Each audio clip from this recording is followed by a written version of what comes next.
Hi there and welcome to my third video of my Swift Basics series. So in this video, we're going to look at if statements. So by the end of the video, you're going to know what an if statement is, why we use them, and how you can implement them in the Swift programming language.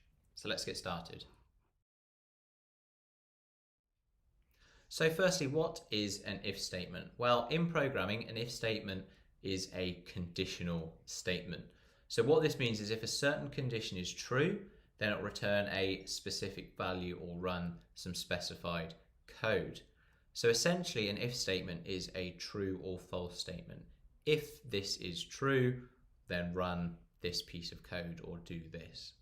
So for example, if you had a program that wanted to check the age of a customer, we can write a statement that reads, if age is greater than 18, say, or print, come on in, else print, you're too young. So the reason that you might want to be implementing if statements, and they are used a lot in programming, is if you want to run different code dependent on certain conditions. Like I said, you may have a program that shows the user different information dependent on their age, and the way that you would do that is by checking their age using an if statement. So let's go ahead and try and implement an if statement in Swift programming. So firstly, if you did follow along my first Swift Basics video on variables, then you'll have your blank playground here, and we're going to use that same playground in a second. If you don't have a blank playground and you're not sure where to get it from, you may find it underneath more playgrounds at the bottom. If it's not in this row, click on See All, and then underneath starting points you'll find blank, and then you can hit Git there. So once you have a blank playground, and particularly if you have the variables blank playground that we created or another one that's already there, rather than just create multiple blank playgrounds, we can actually use the same blank playground. But what we're going to do first is rename it. So we're going to right or secondary click. I'm going to hit rename playground, and I'm going to call it Swift Basics. And I'm going to go ahead and double click. So if you follow along my Swift Basics variable video, this is the code that we created. So what we're going to do is just create another page inside of this playground. So if we go ahead and hit the button next to the back button in the top left, what that does is bring up the sidebar, and you can see the first option we have here is called Pages. Go ahead and hit the little plus icon, and it will add a new page, and we're going to call this one If Statements. So you can already see that essentially this is going to make things far more organized. If you have multiple pieces of code that you're going to write and they're all kind of related, it makes more sense to keep them into one playground as opposed to just having multiple playgrounds. It just keeps things a little bit more organized.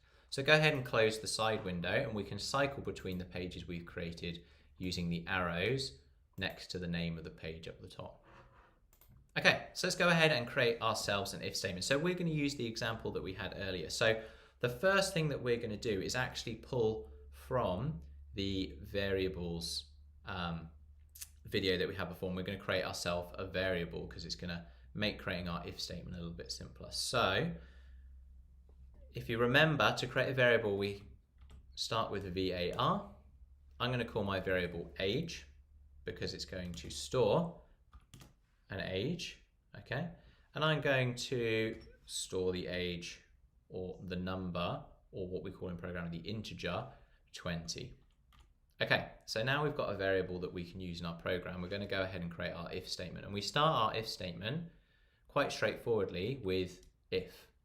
So I'm going to say if age is greater than 18, and then we use our curly braces, okay, or curly brackets if you prefer. And then inside of here is where we write our code. So we're going to hit print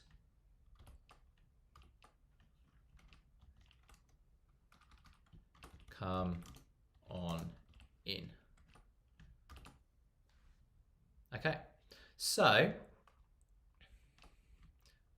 let's just zoom in and have a look at this one just before we go and run our code. So we've created a variable called age, and it's storing the integer 20. So our if statement is saying if age is greater than. So I just want to talk about this in the center. So this is what we call an operator.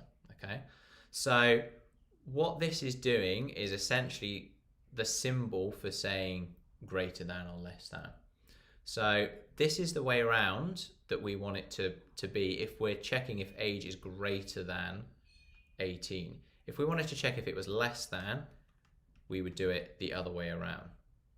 So a simple way to remember which way around to keep it is the actual arrow itself. So you'll see at the moment that the small side is pointed towards age. So that means this is what we want to check is less than. The other way around, the larger side, the open side, is pointing towards age. So that's where we're saying is greater than. And then, like I said, we have our curly brackets or curly braces, and then we have print come on in. Okay, so let's just zoom back out, and then we're going to go ahead and we're going to hit run my code in the bottom right. Okay, so you can see that we have printed out come on in. Okay, so it's working. So we've checked because we know age is 20, so we know it's greater than 18, so it should print this statement. So what happens if we change it to 15? Okay, so we're still not changing our if statement, we're checking if age is greater than 18. So let's go ahead and hit run my code again. So you can see now that there's no output, nothing has happened. And that's because this condition, so this is age greater than 18 is not true, so it won't complete the code that's inside. So what we can do with if statements as well